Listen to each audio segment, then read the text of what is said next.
The Fred Sanford Award for Best Percussion Performance, presented by DCI Hall of Fame member Pete Emmons, goes to the Bluecoats.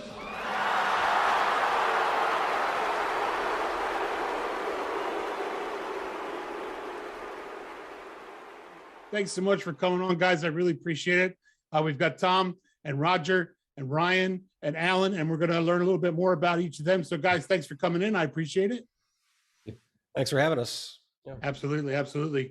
So if you guys could, I know a lot of people know your names and they know your programs and things like that, but maybe just starting with Tom, and then we'll jump on to somebody else. Just give us a little background on your history, your percussion life a little bit, and then what role you have at the Bluecoats.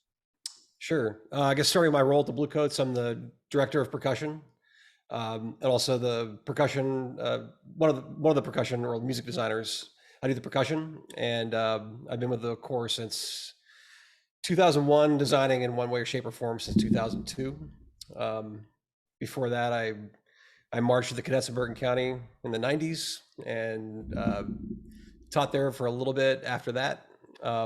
My day job for the past 24 years has been in the Air Force Band in DC, which I just recently retired in October from that. So, and so yeah, that's been I do a lot of writing and judging and that kind of stuff, apart from those activities. And yeah, it's pretty much my percussion life at the moment, or in the past. Sounds good. So who wants to go next? Doesn't matter to me. Somebody jump in. I'll go ahead. Yeah, go ahead. Okay. Yeah. My name is Alan Justice. I'm the front ensemble coordinator last 2 years now at the Bluecoats. I've been on staff since 2005, took a 5-year break in there.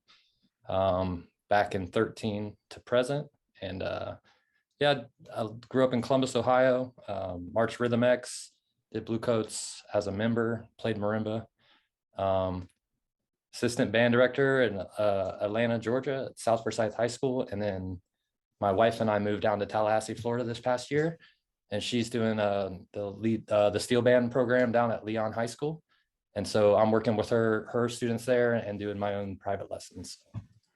That's cool. The Forsyth schools are huge customers of ours. Great people down there. Yep. How about Roger?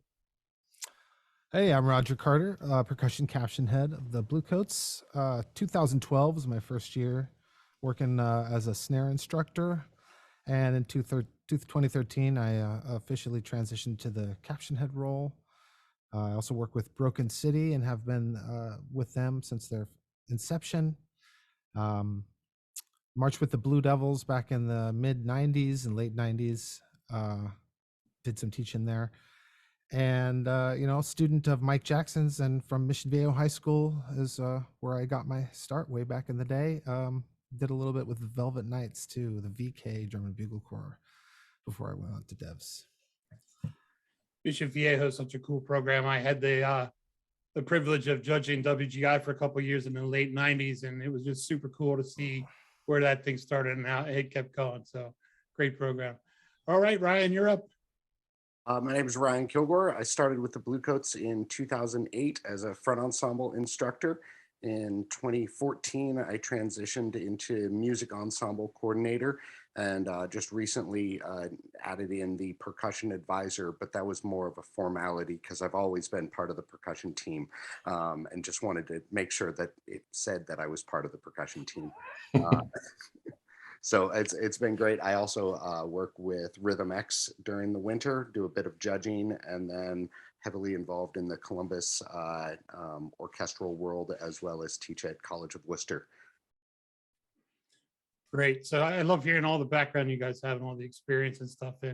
And just before we go too much further, kudos on the win this year with the percussion title. That was great stuff. I loved hearing your name get called. So congratulations.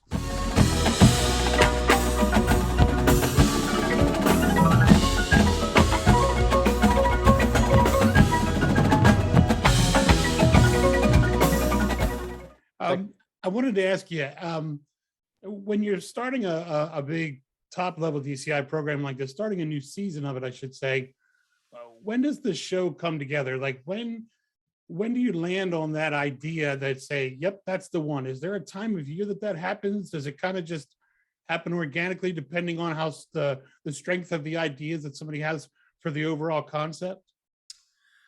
That's a difficult question, I guess. It's literally different every year. Is it? Yeah.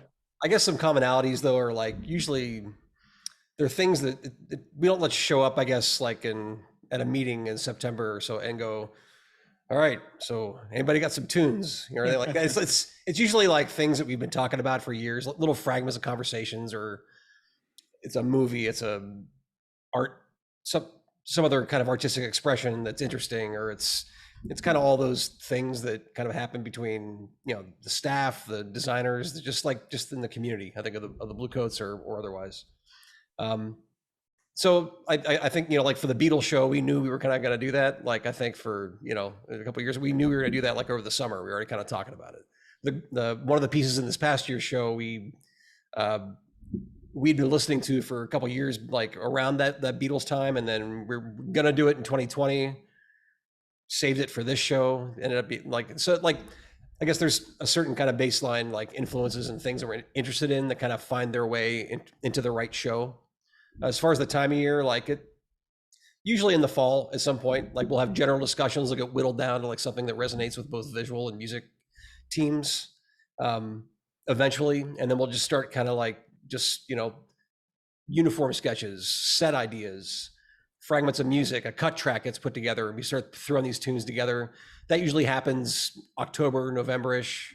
Start producing like a part of the show to read at the January kind of callback camp, that kind of thing. And then it really continues all the way through. Like this year, it didn't kind of crystallize in terms of a title and a concise kind of concept until, you know, pretty far into the spring. So, you know, sometimes you have it, sometimes you don't in terms of a really clear overriding idea. Sometimes it's the parts that kind of like guide that, and then it comes together and you don't know what it is until it kind of gets out there or it's more kind of fleshed out. So that's a really general answer to a specific question, but that's kind of the way it goes, you know. That's good. I think a lot of the people that would watch this are kind of, you know, they're relating to their band world and what they do with their high school band. And, you know, you have a specific time in the school year kind of dictates some of that. But part of that too is that, do you find that more times than not, it's a piece of music that kicks you off in the right direction?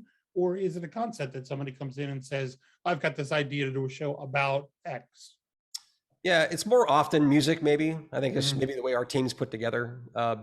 John Vanderkoff, who is our artistic director and visual designer, he's also a trained composer, musician. Kind of, he kind of processes music and I think design through that lens as well, in addition to the other disciplines that he's involved in.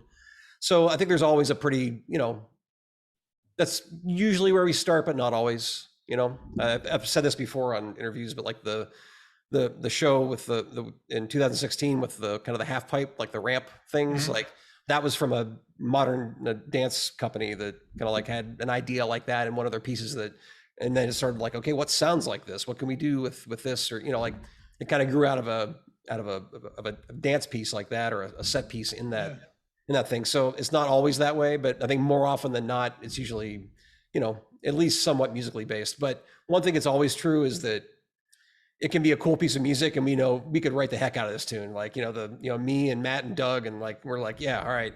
And it's like, if it doesn't resonate visually or doesn't have a pretty strong kind of counterpoint from a visual kind of perspective, that idea usually dies pretty quickly. So there's always a check and balance, and vice versa, I think too. Like, it's about putting music to a visual idea and like, can we do this? Or, so it's never in a vacuum, I guess, is, Sure. you know, that answer. So what was the draw for this particular show for Riffs and Revelations? Like, what was it? Was it a chart that kind of kicked the whole thing off and everything related back to that? Was it a conceptual thing? I know you said the Riffs and Revelations part didn't come till the spring. So was it, you know, the specific chart that really pushed it along? I think as an overriding thing, it was almost that it wasn't the Beatles.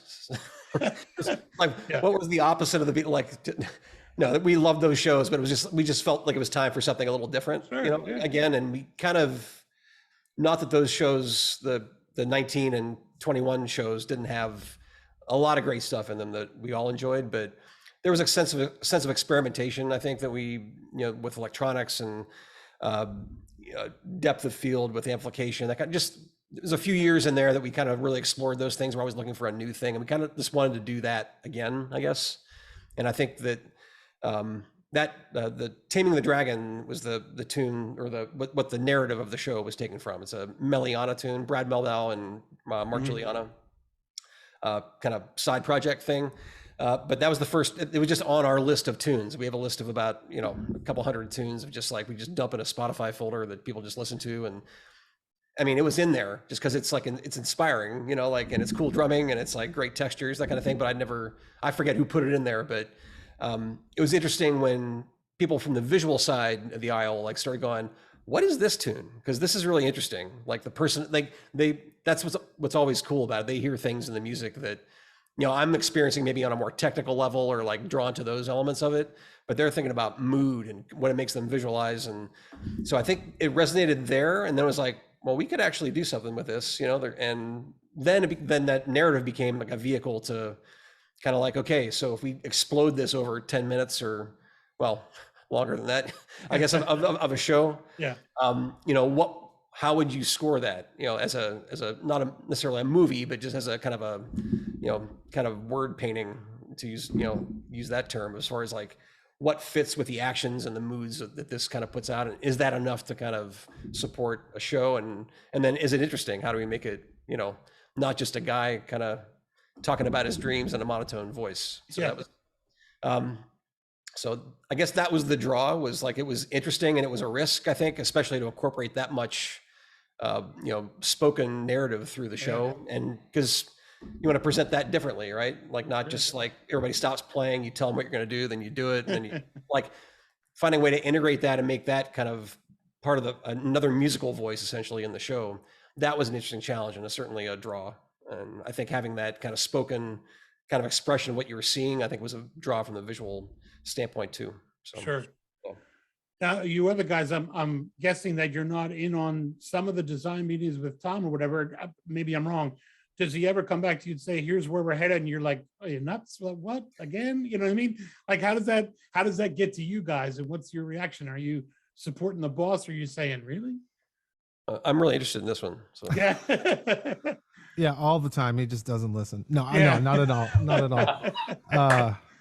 No, it's we're always flabbergasted and impressed by the product in the first place. So there's so much trust in the process and the program itself. So even if we do raise an eyebrow for something, we know that A, it's going to be great, and B, if I have concerns with something being able to achieve it, I can get my hands on it and make it the way it needs to be in order to be played together. So we have that mutual respect, I think, and it's really refreshing. Cool. Yeah, I would agree. I think, we're always kind of willing to push forward, and I don't think there's ever like a, hey, what's this? I mean, maybe sometimes we have that, but it's throughout the process of learning it and putting it on the field that it all gets kind of adjusted if it needs to.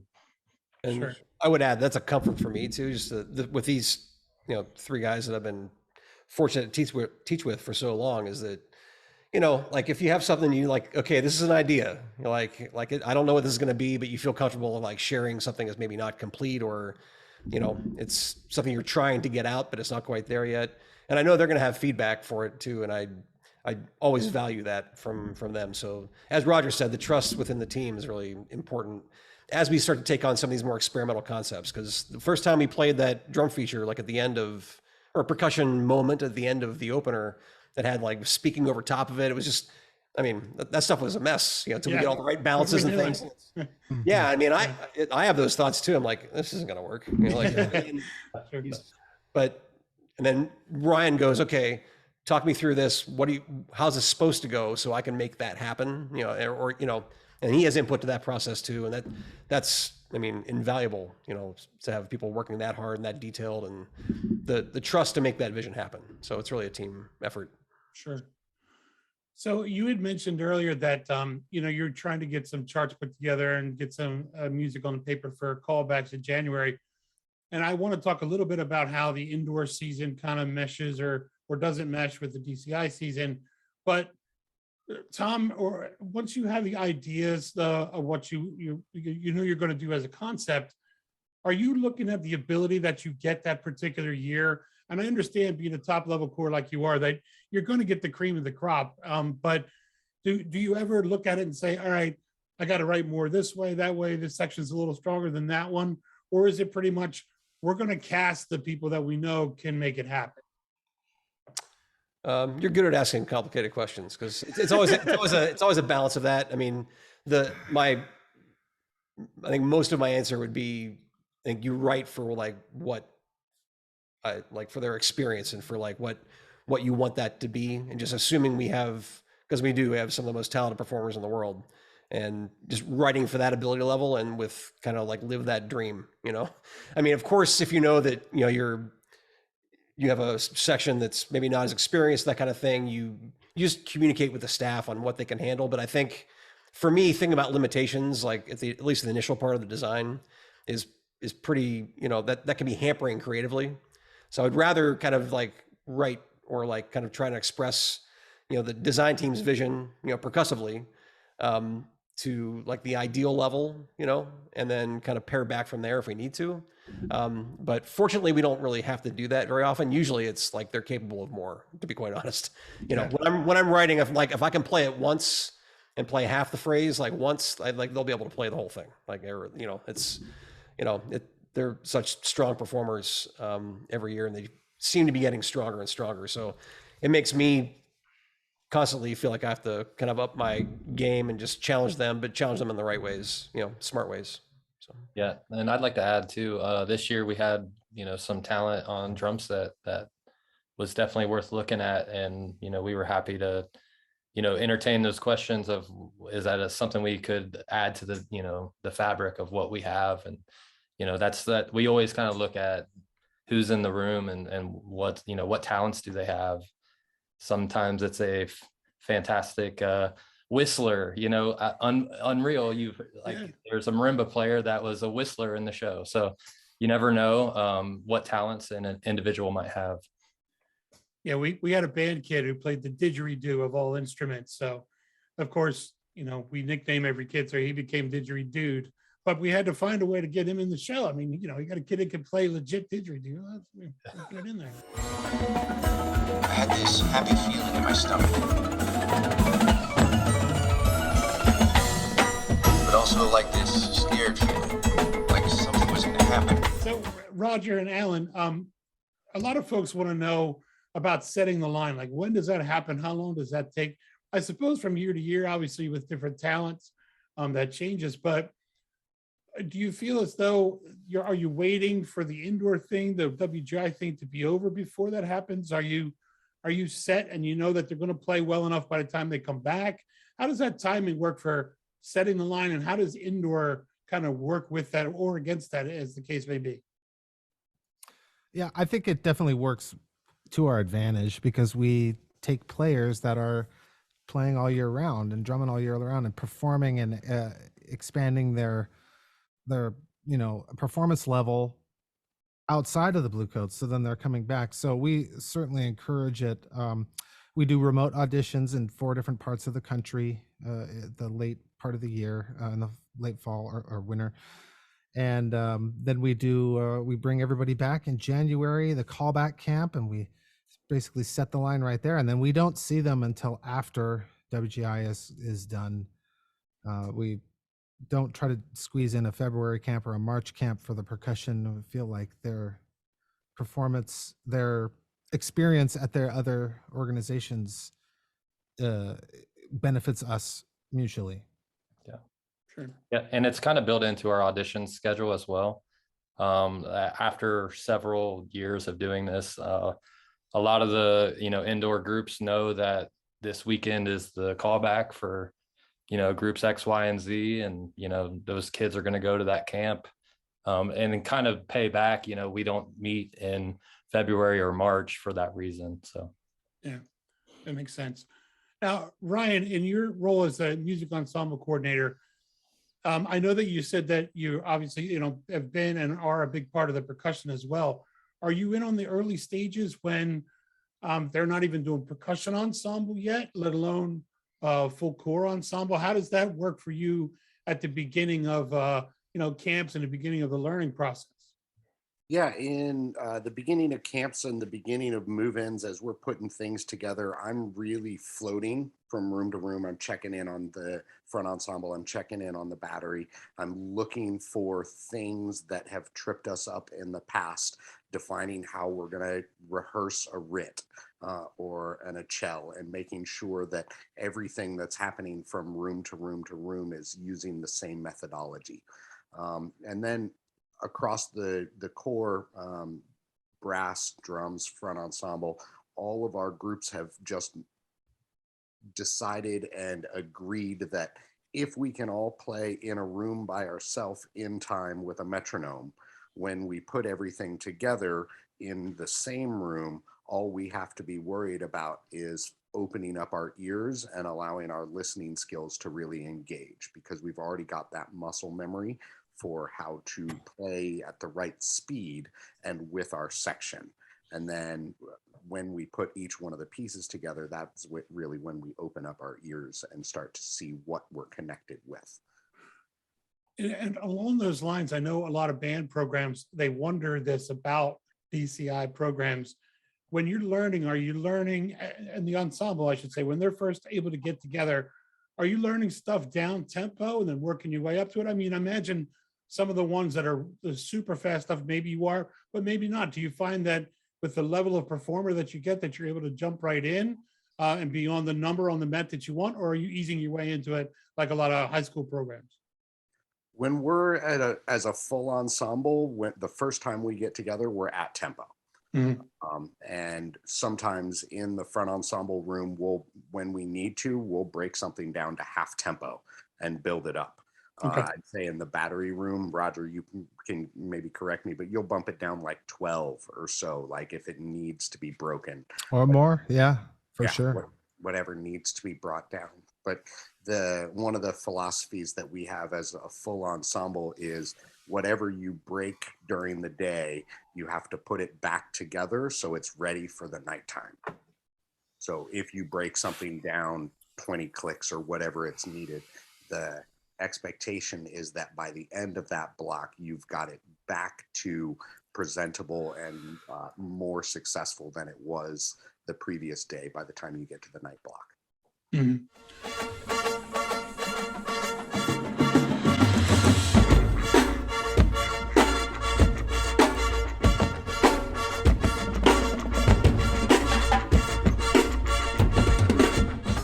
So tell me a little bit about some of the detail stuff that I know folks would like to know. In fact, I ended up asking Tom about this over Messenger this week because of your success. And this happens with a lot of groups. They want to know what stick are you using, what mallets are you playing with, what, and I understand you guys have Yamaha instruments and you're with Innovative and Zildjian, Evans, Pageantry, Vinyl, onto a lot of companies that we sell and a lot of folks know. Just the fact that somebody calls us or emails us and says, I want to know what the Bluecoats are playing. So tell me a little bit about the implements and why you choose to use them. And you're not allowed to say because Tom's name is on them. So any other reasons would be great. Okay, I'll go ahead. Yeah. So in the front, we use so many different amazing instruments. Like you mentioned, the Yamaha keyboard equipment and all their percussion in general. Mallets for sure. We're using the Tom Rariks, as you mentioned. We also use the Jim Casellas pretty regularly. Use the GTX series, the timpani mallets, and then for drum set, 7A, 5A, a couple 2Bs, things like that, everything IP. We do use Mino hand percussion. So a lot of our, like this year, we featured a Rick in the show, and we have congas, things like that. So that's coming from there. Zildjian, of course, it's pretty much everything in their catalog we have. We really, we've gone through a bunch of different variations. This year we were able to experiment with even more on the 2 drum sets. So I think that's it. And how about the battery stuff, Roger? Well, we use the IP, we use Tom stick, obviously. For years, we used the Casella stick. In fact, when I started here in 12, we were using that. Great stick, a Mhm. lot of mass behind it. It makes a really big, bold sound. But I think, I mean, I don't want to overstep my bounds here. What Tom did with his stick, but I think this one's a little faster, a little bit. You'd be more nimble with it. I mean, it's a faster stick, if that makes sense. It's made for my old man hands. Yeah, and of course FBX on the bass drums. We've been using them for years, and we've just been ultimately successful with them, and had never had an issue of any kind at all. We've used, let's see, what are those concert sticks we used?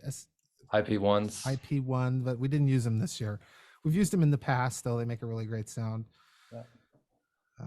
Got to mention too about our drum heads, of course. Like, I mean, across the board for our concert snares, we're using the orchestral dry, and then the what is it? The calf tone on our field drum, and you know, our timpani heads are the orchestrals. All of our drum sets, we were using the EC. I think we were using the EC2s this year. So that was our drum set head. So yeah, and on the battery side, we use the Evans TCX on the quad heads. We really feel like those are certainly the top tone quality heads that we can get. They really, and we helped to develop those actually. The prototyping process over several years, going back 4 or 5 years. Remember getting, let's try this prototype. We got a full set of these and give them the feedback. We tried another set. This one is some kind of coating on it. Okay, we like that better. All right, then this one, no coating, but this one has a more round tone. Okay, excellent. And we just went back and forth on that with Evans Daddario, and that was really great. And in fact, this year we did a little change too. I've had a lot of people ask what we were using on the top of the snares, and it's really the same head we've been using, the Evans Hybrid, but this is a white one, and it's not new. It's been in their catalog for, as far as I know, every bit as long as the Hybrid Gray. But I just wanted to try something different this year, and I thought the white looked different and looked good with the uniform as well. And I was hoping it would be a little brighter of a sound, a little more articulate, and lo and behold, it was. And funnily enough, some of the members told me after the end of the season that when we first put the white heads on, they all were freaking out and then talking amongst themselves and all upset and what are they doing, you know, and really mad about it. And then they heard them and we played on them for a couple of days, and I think everybody was, oh, these are great. Oh yeah, we love them. But I thought it was funny. They told me at the end of the year that they all panicked when they saw the white heads. And you guys are using Tom stick on your tenors as well, is that right? Yep. Yeah, it's one of the implements they use. We've used different things over the past years. We use Casellas, just a mix of whatever the kind of the moment calls for. But Sure. that was initially what some of the design of the stick was kind of made for, as well as to be transferable between snare and tenor and have application to both. Not the end all be all to tenors. You know, there's so many textural possibilities there, especially with that instrument and the tonality. But yeah, we use that as a primary stick for the tenors. Cool. That's good for folks to know, because they're always looking to, you know, to kind of gear up with what the big groups are doing. So I appreciate that.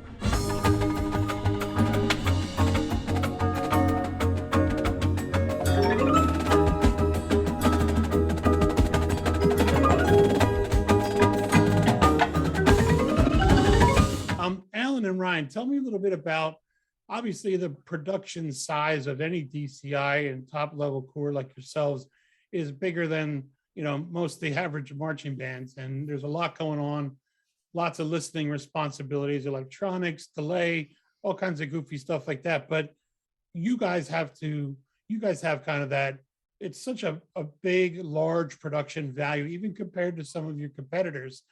How does that affect the listening responsibilities up front for the front ensemble? And then Ryan, maybe you could speak to just some spots in the show that were real tough this year. You know, how does that come together rather easily? Is that one of the harder things that you deal with? Tell me a little bit about that. Alan, I'll let you go first. Okay, yeah, I'll start. So In general, I think at the Bluecoats, we do take a lot of risk with the timing. It's something that we do feel like it is worth it. It is valuable. It is, for me, it's personally, it's a very exciting thing to do, to put together throughout the year. It also is very frustrating. So we have our moments of, is this worth it? Is this worth it? And then when it finally, like, Ryan gets the process locked down with this section does this, the hands are doing this, there's a lot of science involved in that process. But I think if it were just really easy to put together, I don't know that we'd all have as much fun doing it. So there's that part of it. Then there is the design element. I mean, how do, we start things all the time in the front ensemble and then bring the battery in 40 yards behind them and they're crabbing, how and why. But, we do that and we've gotten pretty good at it over the years. It is a risk, but it is, it's something that we've figured out over the years. Front ensemble definitely has to be pliable. They've got to listen. They've got to hear it when it stretches or when something comes in early, or, when the time shifts, they got to be able to adjust. So we spend a lot of time working on that. As much as we work on things with the metronome, our job is to be able to play with the ensemble. So, when we're going through the learning process, our ears and being pliable and hearing time expand and expanding our own time, that's like part of, high level drum corps. And I think, we enjoy it, but it is definitely a risk. So. Mm-hmm. Yeah, and then when we're putting all the pieces together, there's kind of a system of checks and balances where nobody has to do too many things, and they always have a friend that's helping them out.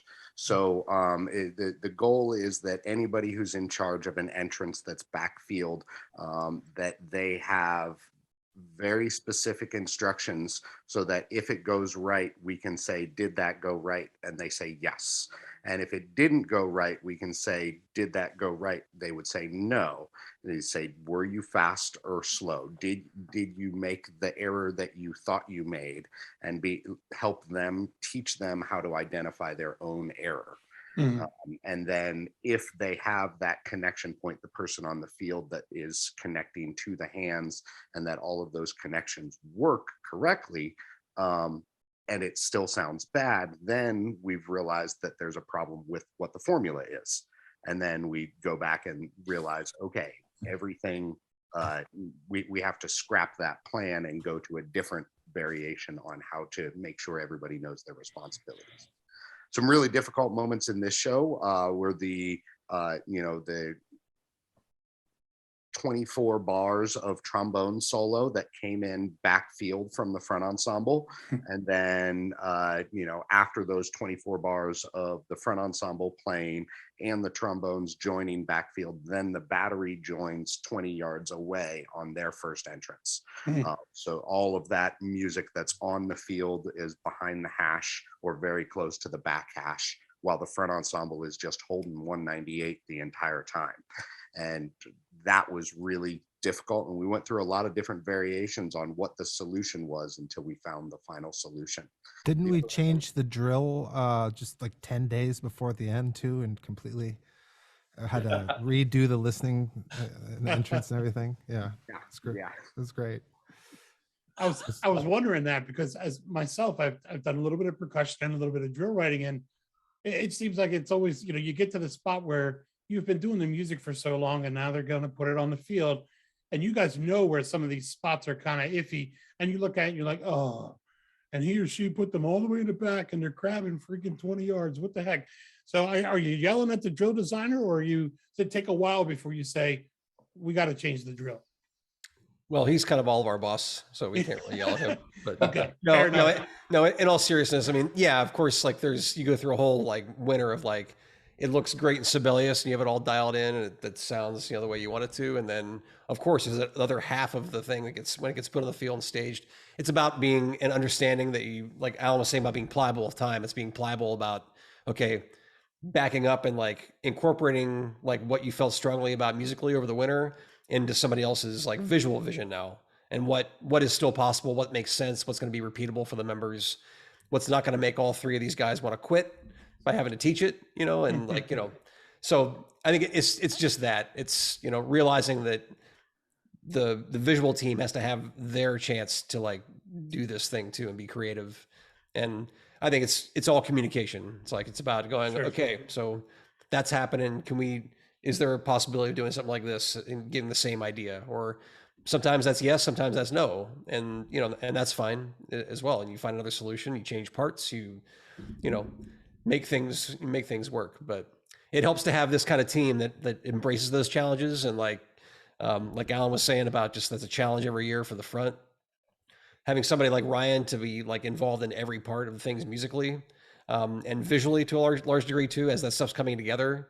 The first reaction is never like, well, this is impossible, we shouldn't do this. You know, like it's always like, okay, I'm gonna go figure out how to do this. And like, Cool. we're just really lucky to have that. I mean, even if he's yelling at me on the inside, or any of us on the inside, having that spirit of like, we're gonna work this out because this is what we've been given, and that there's trust in that is just a really special thing that doesn't happen everywhere. So, Yeah.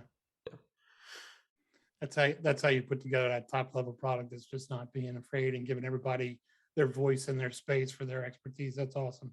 Let me switch gears a little bit. I wanted to ask, you know, the warm up lot, if you will, whether it's really a lot or not, it's become its kind of own animal. I mean, obviously with everybody having a handheld recording device in their phone, it's become, you know, a huge draw. Some folks will, you know, just want to spend the night watching the warm-ups and things like that. So how did the drum set come about? That sets you guys apart from a lot of other groups when you're doing the battery part of the warm-up. So Roger or whoever, maybe you could speak to where that came from, its significance, why you do it that way. Yeah, well, I mean, it certainly is the thing that makes us completely unique. I think we sound unlike any other line in the parking lot or the military park or wherever we are warming up. And I think like the drum set just provides a grounding, if you will, to the groove. We try to play everything that we do has a musical purpose and some sort of reason behind it in a larger, viewpoint than just playing a bunch of, silly rudiments. Okay, some funny word that, oh yeah, do you see how these amazing, display of dexterity? Yeah, that's important too, but everything has to have a groove behind it. It has to have the feel. One of my mentors, Mike Jackson, says it's got to have the funk.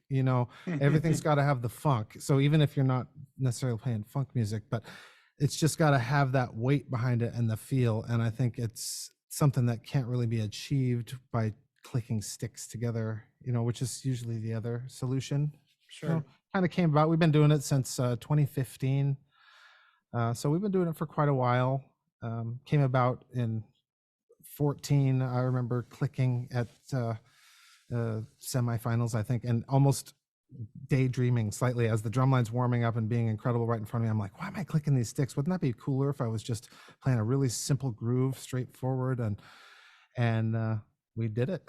It just changed it up, And I knew it was a great idea when the reactions were so polarizing. Some people said it was the coolest thing they'd ever seen, and I'm a genius. And other people said I was ruining the activity.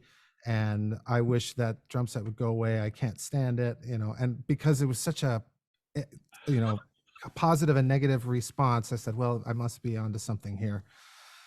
So Yeah, that was it. sure. That's cool. I really like watching Roger and the battery, like when they get to the point where they're doing a lot with the drum set, because there's it's a subtle kind of like way he's able to impart like how to feel music to them.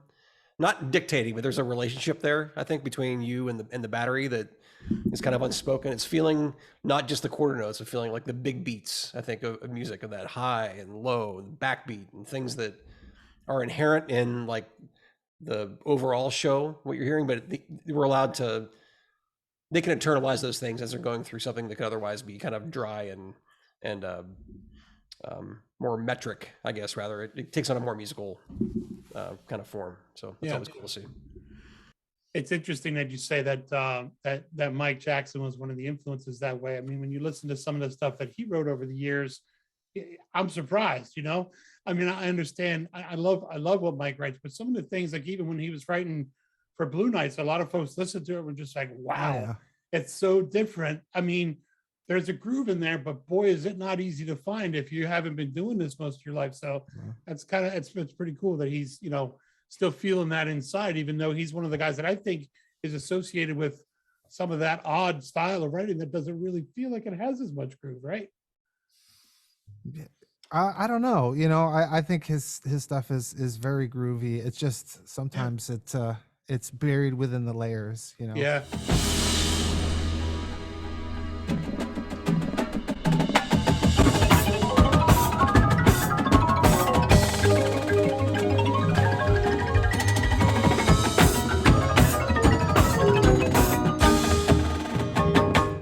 You guys have obviously you have a great team in the course had amazing success, but this was the first Sanford Award, the first High Percussion Award for the Corps, and I don't know if you guys, I think you guys, some of you may have been involved in that with other groups and things, but there's so many questions, and just throwing one out there, like, what did it feel like? Seems like it's you know, it's tough, but so maybe I'll make the questions hard because I seem to be good at that, according to Tom.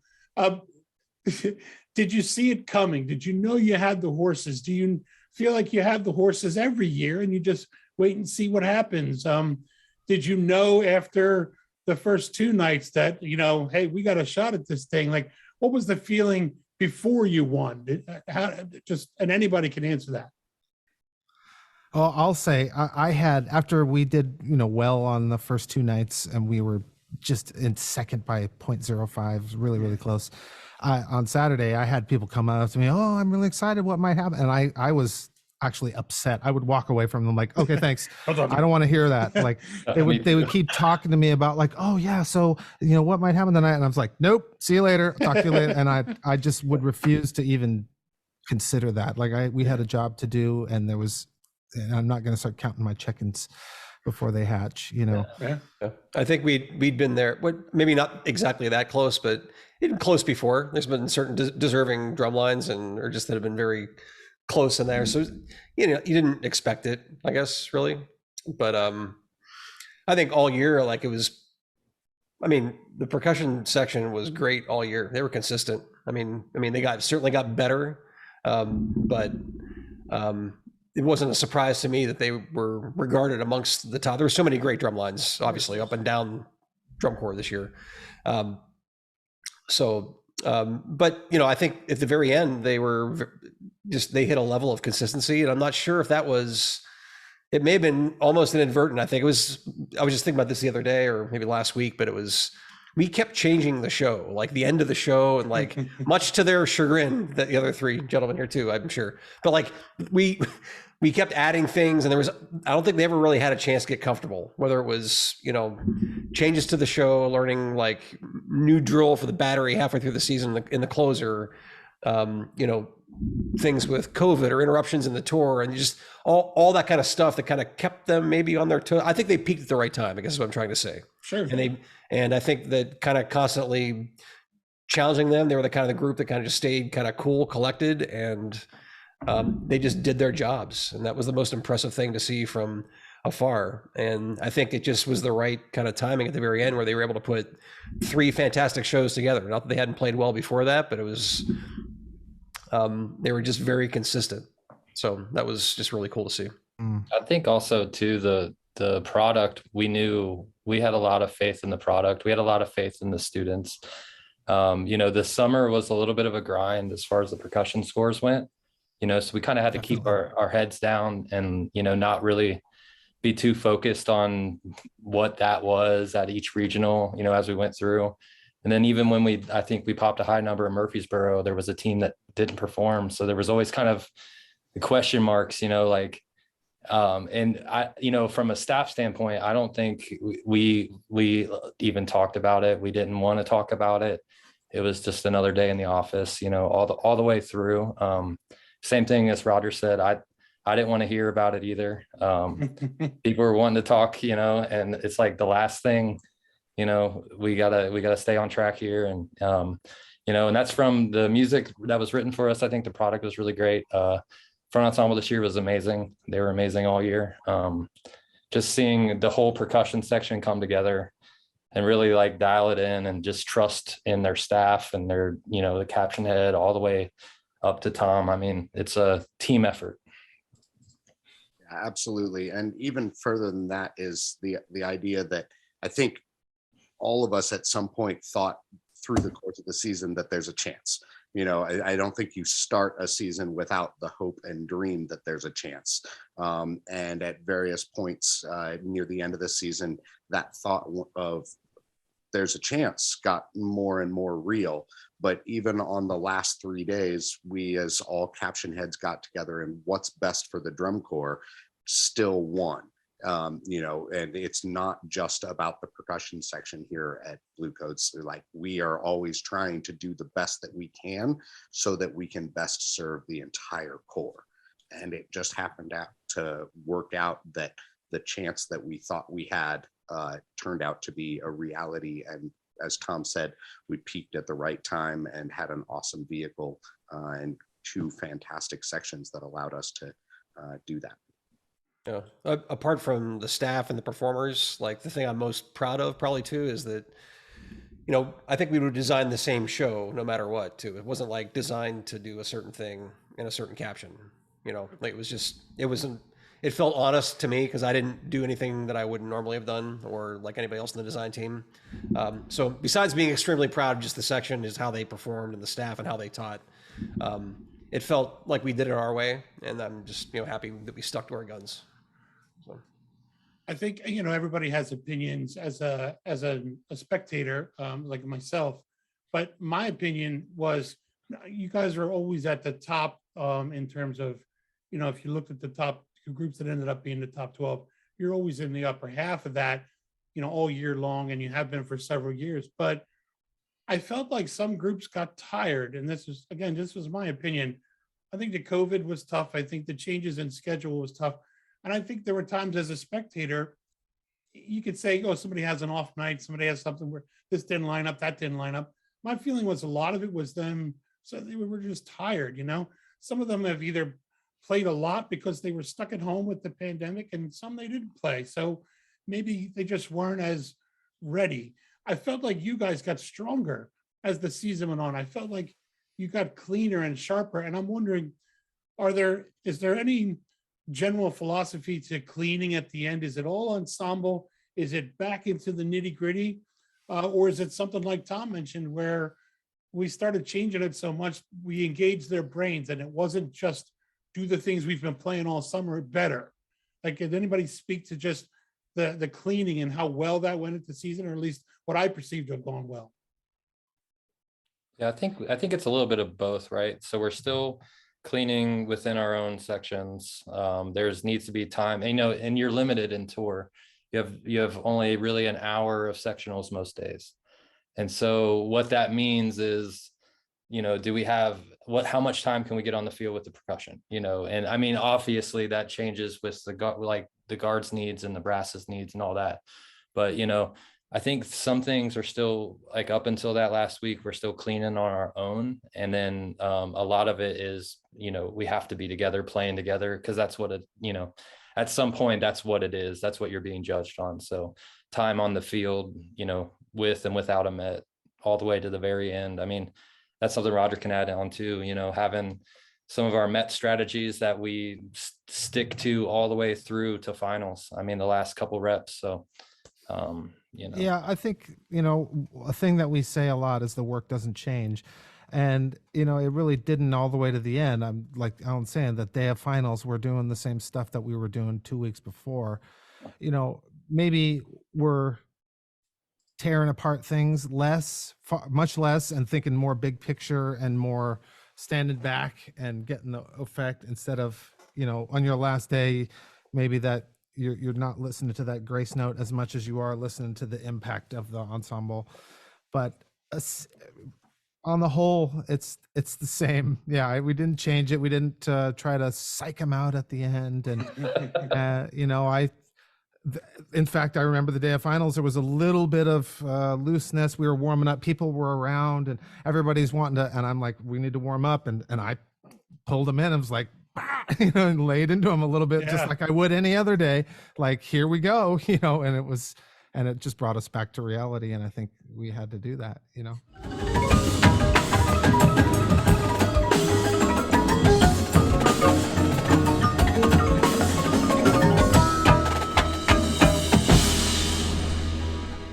With all this together, the success that you guys have had, obviously every corps, you don't want to look like somebody else. You want to do something different. You want to be creative. You want to have your thing. What do you see as the identity of the Bluecoats, and how do you guys feed into that through the percussion section? I mean, I guess I'll go.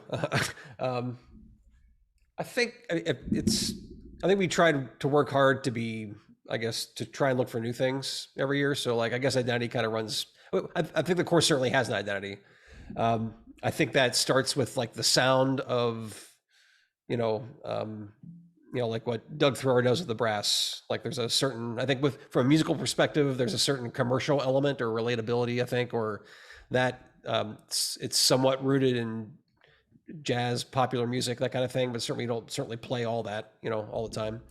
But there's always an element of that. I think there's an element of groove and just, feel it, like we gravitate towards those things. I think from a programmatic standpoint, I think, it's being curious and looking for something new. I think that's every year, like that's our goal, is to like do something, I don't know, just something we haven't done before, something new ground to explore. So I guess if there's an identity in that somewhere, I'm not sure, but I think just looking, feeling different, and always reaching for something else, programmatically is something that's always appealing. So, yeah. That brand or that idea, that thought is one of the things that makes me want to come back. And I think it's one of the things that makes the types of members that want to march Bluecoats want to march the Bluecoats. Yeah, it makes a lot of sense. And I think that's, from a spectator standpoint, again, you can look at some of your competitors and see some similarities from production to production, year to year. And you guys definitely don't do that. So that's exciting. So with that in mind, as a segue to one of the last questions here, where do you see the Bluecoats going? And this, forgive me if this is a crazy long question, but where do you see the Bluecoats going? And what I mean by that is, with the technology leaps and bounds, that have been taking place over the last few years, is there more there? Is there a lot more there? A little bit more there? With the ability level of the performers and the seemingly the ability to throw whatever you want at some of these kids and they'll eat it up and play it. What's left? Where do you think the Bluecoats are going to go next in terms of, are there any big steps left to take? Absolutely. 100%. Yeah. I think especially with our talent and the types of things we figured out in design and also electronics, like we've talked about, I think that we've only scratched the surface on a lot of that. So I'd like to think that we've only just begun. Mm-hmm. Yeah, I agree. I have no idea what it is. I mean, honestly, like what it looks like, I guess, but I know, like, just with the current people that we have assembled designing kind of thing, it's doing standing pat is not going to be an option. It's like, and that's not really interesting to any of us, I think. So I don't even think that is even like more complicated in terms of like electronic involvement. It may be, but I don't think the answer is always more. It's to be, I don't know, morphing that identity we just spoke about, but using these tools in more sophisticated ways, like not, and more integrated, more, I don't know. I don't think the answer is always more of that stuff. There's so many possibilities. It's not always more notes because they can play them. It's like, it's challenging them in different ways, artistic ways, I think too, like in expressive ways, in addition to technical, challenges. So it's taken all that together, but I think it's taking all these tools and wrapping them in a more mature package as well. So.